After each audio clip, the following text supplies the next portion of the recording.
Bonjour à tous et bienvenue dans cette nouvelle vidéo que vous avez demandé. Vous avez été nombreux à la demander, vous avez été nombreux à nous encourager. Cela nous conforte dans l'idée de continuer à produire et de rendre disponibles des supports comme celui-là en rapport avec toutes les activités qui gravitent autour du commerce international, de l'import, export, etc. Promouvoir et valoriser ce domaine d'activité est notre objectif principal. Et je voudrais vraiment du fond du cœur remercier toutes les personnes qui sont aujourd'hui abonnées à cette chaîne. Cela prouve à suffisance combien vous voulez en apprendre davantage sur toutes nos activités, on va dire, sur nos sujets principaux, que sont le transit, le commerce international, l'import-export globalement, que ce soit sur le plan aérien, maritime, ferroviaire ou même terrestre. À part quelques vidéos que nous avons sur cette chaîne, des vidéos publicitaires concernant notre entreprise Hello de Gabon, j'ai constaté que notre dernière vidéo qui abordait, ou disons à travers laquelle nous avons défini un petit peu le métier de transitaire, j'ai moi-même constaté combien de fois cela vous a intéressé en regardant le nombre de vues, le nombre de personnes qui se sont abonnées à la chaîne. Mais vraiment, c'est très encourageant et je voudrais encore une fois de plus vous dire merci. Donc, pour rappel, nous avons la dernière fois défini un petit peu le métier de transitaire et pour revenir sur quelques informations, nous avons dit que le transitaire pouvait revêtir différents statuts. Celui donc de transitaire mandataire, si il est lié à son client par un contrat de mandat. Il pouvait également être un transitaire commissionnaire s'il est lié à son client par un contrat de commission. Donc en d'autres termes, on va dire que le transitaire est un intermédiaire mandaté par l'expéditeur. Il est soumis au droit commun du mandat. Donc quelle que soit l'origine ou la destination des marchandises, il réalise des opérations de transport lui permettant d'acheminer ces marchandises selon les instructions données par son client. Il n'est donc pas responsable de tout ce qui peut intervenir dans l'exécution de cette opération comme sous-traitant dès lors qu'il ne les choisit pas lui-même. Le transitaire est un professionnel du commerce national ou international. Il peut être également un représentant en douane enregistré.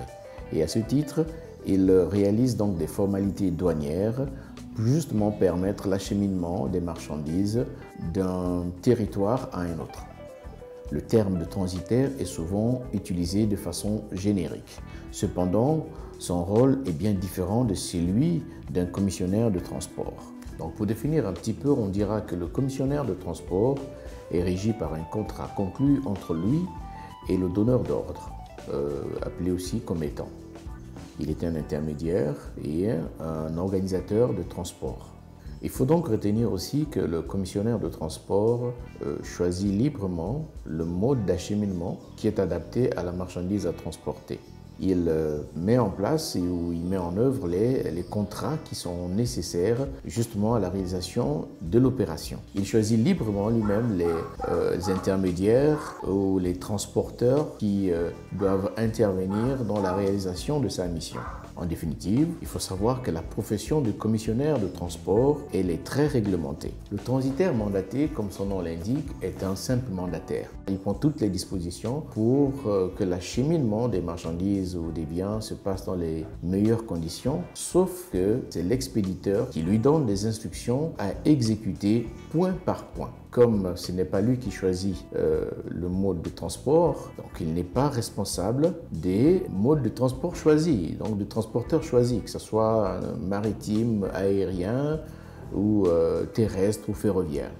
Donc il exécute simplement les instructions de son mandat. Donc pour ce qui concerne les missions du transitaire, nous allons revenir juste sur 4 principales. La première consisterait à organiser, stocker, emballer et expédier les marchandises selon des normes précises à respecter. Deuxièmement, il s'agirait de contacter et donc de coordonner tous les acteurs qui doivent intervenir, notamment donc, les transporteurs, les compagnies d'assurance et les bureaux de douane, etc. Il doit aussi s'assurer de la traçabilité permanente des marchandises afin d'informer le client et de s'assurer que les marchandises donc, arrivent à destination dans des bonnes conditions et en bon état. C'est lui également qui a la charge de s'occuper de toutes les formalités administratives selon les lois internationales et s'acquitter des frais qui vont avec. Voilà, donc c'était un peu tout comme rappel, mais vous allez remarquer que cette vidéo ne sera pas forcément longue parce que notre objectif, ce n'est pas de faire de longues vidéos pour dire peu de choses avec trop de mots. Le plus important pour nous dans cette vidéo est de vous rassurer que nous sommes déterminés à continuer cette aventure avec vous. Nous sommes déterminés et nous espérons que vous aussi.